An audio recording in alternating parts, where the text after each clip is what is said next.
Kronologi perampok sekap Satpam di Pizza Hut Bogor, mulut dilakban, CCTV dirusak.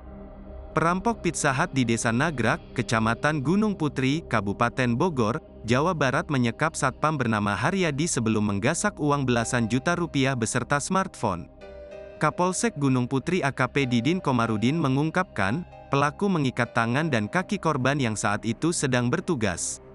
Pelaku bawa kapak, tapi korban nggak sampai dilukai, ujar Didin saat dihubungi, Minggu, tanggal 14 Januari tahun 2024. Didin menjelaskan, kejadian bermula saat korban yang merupakan seorang satpam bernama Haryadi sudah ditemukan terikat.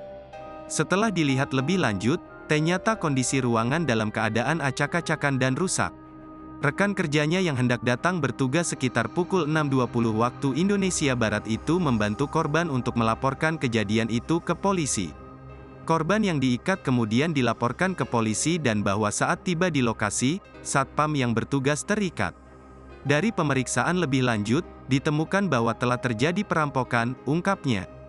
Berdasarkan keterangan korban, kawanan perampok tersebut masuk sambil menodongkan kapak. Tak hanya itu, mereka juga menutup akses serta merusak ruangan server dan rekaman CCTV. Setelah itu, para pelaku menggasak puluhan juta uang yang ada di brankas beserta smartphone. Beruntung satpam tersebut tidak dilukai oleh kawanan perampok. Namun, saat ini mereka masih mengalami trauma. Hingga kini, penyidik Reskrim Polsek Gunung Putri masih berupaya mengidentifikasi terduga para pelaku perampokan tersebut.